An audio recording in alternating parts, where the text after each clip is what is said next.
Okay, quick video here to show how we install the dampers.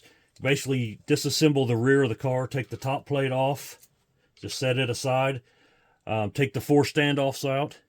You can remove the ball from each side of the pod. You can take your original damper rods out.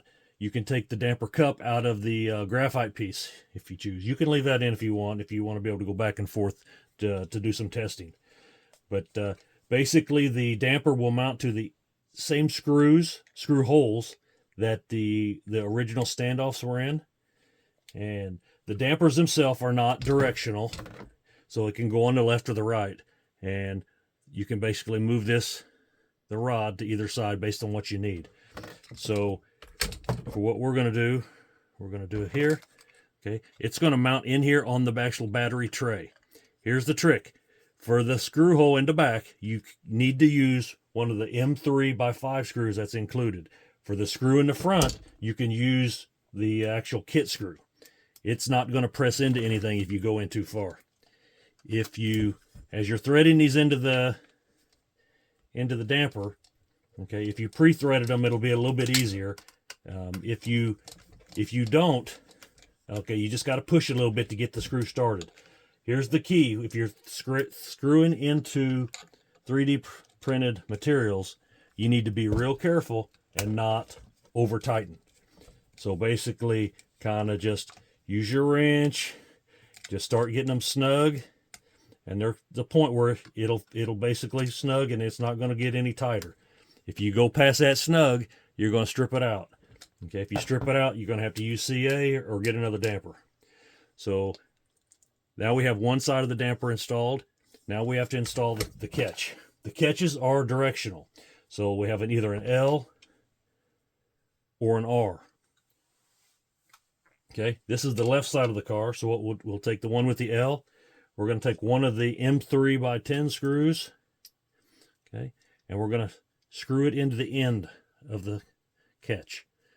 Okay, if you pre-thread this, it's a whole lot easier. You're going to screw this in until you get about 4 millimeters sticking out. So somewhere, I got a little bit more than 4. So we're going to go a little bit more. Okay. So that's about 4.5. So we'll go just a little bit more. 4 is kind of the sweet spot. You can go a little bit more on this side. On the left side of the car, if you go much more than 4, the head of this screw is going to rub on the pod screw. So you just want to make sure it's just far enough to where it catches the damper rod, but doesn't rub on the rear pod screw. So you'll use the M3x5 screws to hold this catch in place. Kind of the same thing. If you pre-thread it, it'll start a little bit easier. Otherwise, you just got to use a little bit of pressure. Okay, and be careful not to over tighten. I can't stress that enough. If you over tighten, just typical any plastic, it's not going to be good.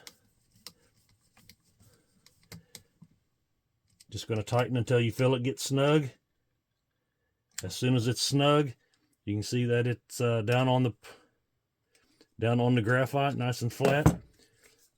So now, as you can see, this side is done.